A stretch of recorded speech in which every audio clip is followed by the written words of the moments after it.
Ákveða þarf hvaða svæði landsins á að vernda, segir formaður umhverfisnefndar þingsins. Núverandi ástand vont, bæði fyrir umhverfið og orkuvinnsluna.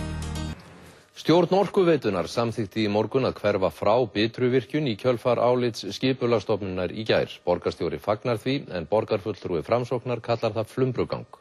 Formaður umhverfisnefndar þingsins segir núverandi ástand vont, bæði fyrir umhverfið og orkuvinnsluna. Stjórn Orkuveitunnar ákvað í morgun að fara að áliti Skipulagsstofnunar og halda áfram með Hverahlíðarvirkjun en hætta við Bitruvirkjun.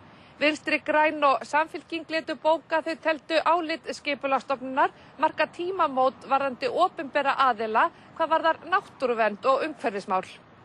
Borgarstjóri tók dýpra í árin á borgarstjórnarfundi í dag en stjórn Orkuveitunnar í morgun. Hann fagnaði því að Bitruvirkjun hefði verið slegin af. Óskar Bergsson, borgarfulltrúi Framsóknar sem ekki á sæti í stjórn Orkuveitunnar, segir ákvörðunina í morgun flumbrugang, það að ákveða strax að hverfa frá Bitruvirkjun. Ekkert hafi legið á og eðlilega hefði verið að ræða þetta fyrsta borgarstjórnarfundi í dag. Hann segir flest öll háhitasvæði landsins ósnortin og falleg og spurningar vakni nú hvort svæði við Bitru sé merkilegra náttúrufyrirbæri en önnur sem hljóta að koma til skoðunar. Umhverfisnefnd Alþingis kallaði Stefán Thor skipulagsstjóra til fundar eftir hádegi í dag til að ræða málið.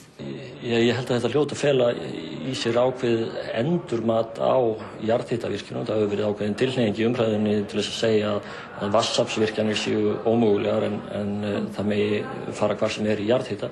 Ég held að þetta undirstriki mikilvægi þess að við tökum afstöðu til þess Íslendingar hvaða svæði á landinu við ætlum að vernda af náttúruverndar ástæðum og síðan hins vegar hvaða svæði orkuvinnslufyrirtækin mega fara inn á með framkvæmdir vegna þess að ég held að núverandi ástand sé bæði vont fyrir umhverfið og fyrir orkuvinnslu. Helgi segir að á næsta ári kynni ríkisstjórnin rammaáætlun vernd og nýtingu landsins þar sem á þessu verið tekið. En það eru fleiri en Orkuveitan sem eiga mikið undir hvaða stefna verður tekin. Í 10 fréttum verður rætt við forstjóra Hitaveitu Suðurnesja.